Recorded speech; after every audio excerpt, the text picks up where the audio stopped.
Okay, to set up tipping, what you're gonna need to do, and I won't waste you any second, just head over to,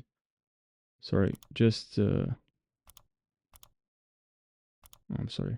So just head over to settings here, and then here in settings, you're gonna have to click on, so here we're gonna have to click on checkout, and then here in checkout, we're gonna have to scroll down, okay?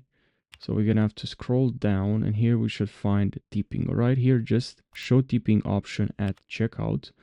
Here we have some presets. You can hide tipping option until customer choose to add a tip. And I'll just save this option. And now I'll go here to checkout. I will refresh this page. And let's see if we have tipping. Well, we do have. Add tip, show your support to team, 10%. We can add.